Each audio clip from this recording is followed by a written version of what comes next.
Hi, how you doing? Welcome to lesson 5. Today's lesson is all about chords.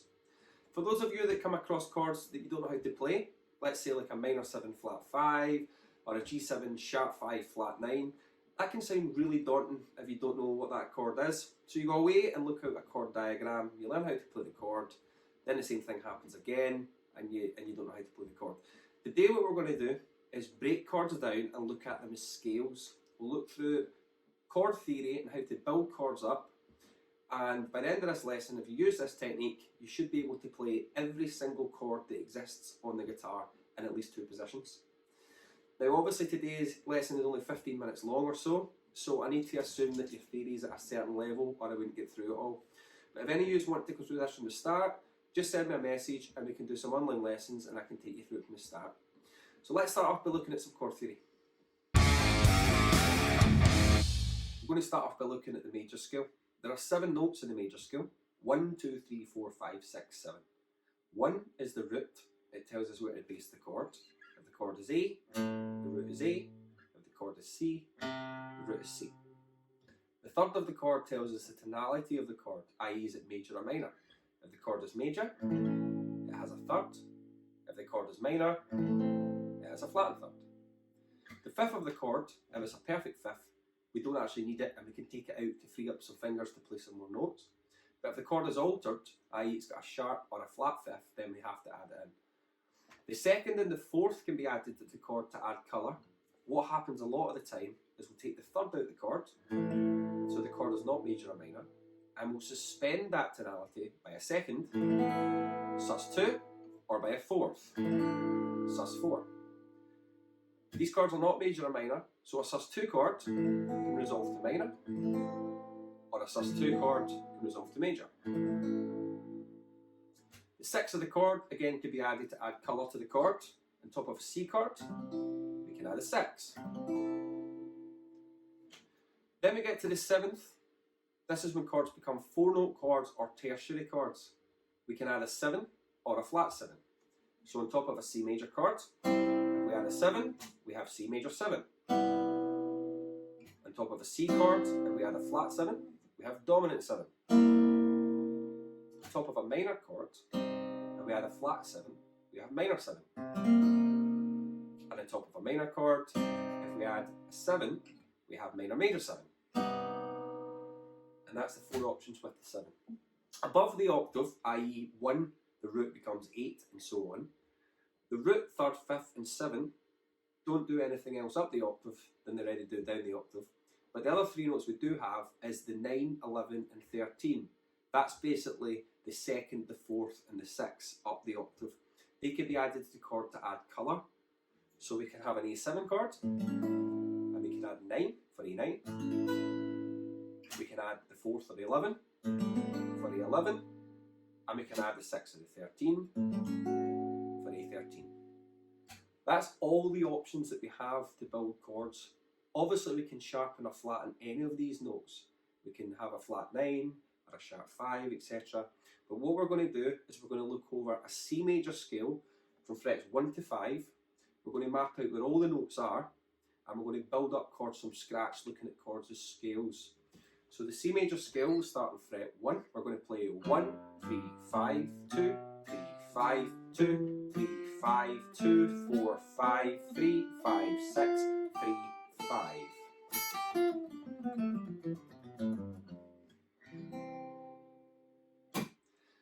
So let's look at the first couple of chords. First chord in the track is C minor 7. It has a root, flat 3 because it's minor, a 5th and a flat 7 because it's a minor 7. That's root, flat 3, 5, flat 7. Using the scale above, we're going to try and play this chord. So we're going to put our first finger on A string fret 3, which is the root. Third finger on D5, which is the 5th. First finger on D3, which is the flat 7. Second finger on B4, which is the flat 3rd. And first finger on E3, which is another 5th. The second chord is C minor 9. That's root, flat 3 because it's minor, 5th, flat 7 because it's minor 7, and the extension on top is a 9. We're going to take the fifth out of this chord to free up some more fingers because again it's not needed. So we have the second finger on A3, which is the root, first finger on D1, which is the flat 3, third finger on G3, which is the flat 7, and pinky on B3, which is the 9, C minor 9. We're going to play the same two chords based in F, F minor 7 and F minor 9. So we're taking the same two shapes up to fret 8. First finger is rooting on the F, we have the 5th, we have the flat 7, we have the flat 3, and we have another 5th on top for F minor 7. Again for F minor 9, our second finger's on the root, first finger's on the flat 3, third finger's on the flat 7, and pinky's on the 9. So the four chords we've got so far are C minor 7, C minor 9, F minor 7, F minor 9. Let's try and play the four with the backing track.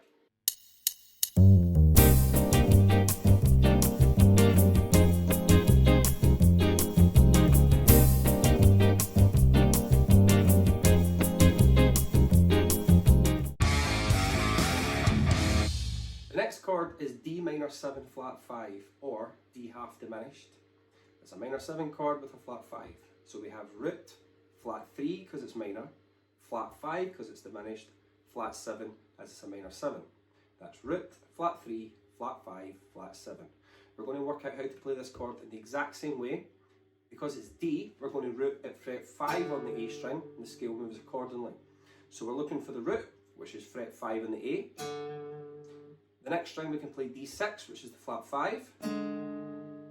Our second finger can go on G5, which is the flat 7. And the pinky can go on B6, which is the flat 3.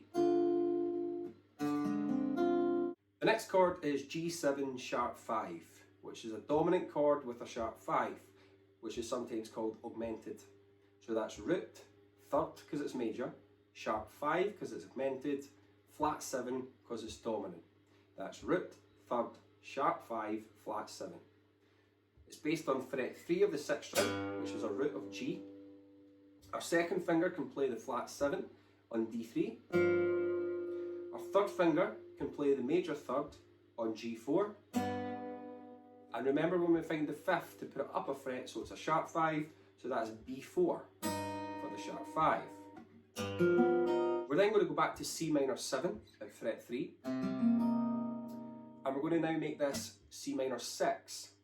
So we've already got the root, the flat 3, the 5th and the flat 7 in place. Our pinky's free, and we can add the 6. We're going to find that on fret 5 of the E string. And that's C minor 6. So the second half sounds like this. D minor 7 flat 5, G7 sharp 5, C minor 7, C minor 6. Let's try that part with the track.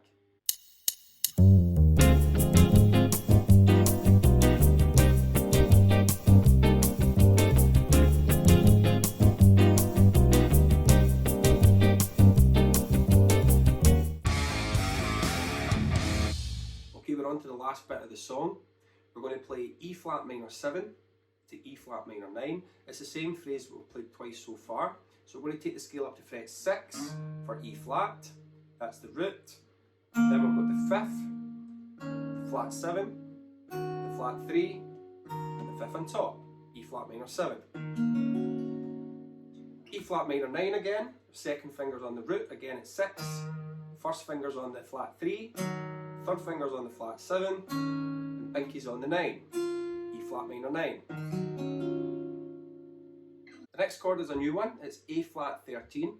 If a chord doesn't say major or minor, but it says A13, A9, A11, that means it's a dominant chord, which is a major chord with a flat 7. It's number 5 in the key.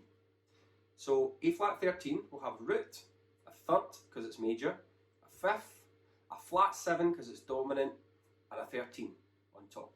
So we're going to go to fret 4 on the bottom string, and the scale again moves. Second finger can play the flat 7 on D4. Third finger can play the third on G5. And the pinky can play the 13 or the 6 on B6, E flat 13. We've then got D flat major 7. It's a major chord with a 7. So it's root, 3rd, 5th, 7. We're going to go to fret 4 on the A string. Again, look at the scale. We've got the root. We're going to play the 5th on D6. We're going to play the major 7 on G5. And the pinky is going to play the major 3rd on B6. D flat major 7. And we then change that to D flat major 9.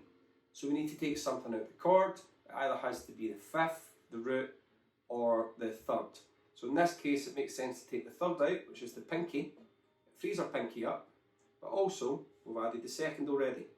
So we've now got D flat major 9, which is root, 3rd, 5th, 7, 9. The song then finishes off with the turnaround, which is D minor 7 flat 5 at the 5th, G7 sharp 5 at the 3rd, C minor 7 at the 3rd, and then again D minor 7 flat 5 at the 5th, G7 sharp 5 at the 3rd, and that's us back to the start. So the last part of the song sounds like this: E flat minor 7, E flat minor 9, A flat 13, D flat major 7, D flat major 9, D half diminished, G7 sharp 5, C minor 7, D half diminished, G7 sharp 5, back to the start. Let's try that last part with the track.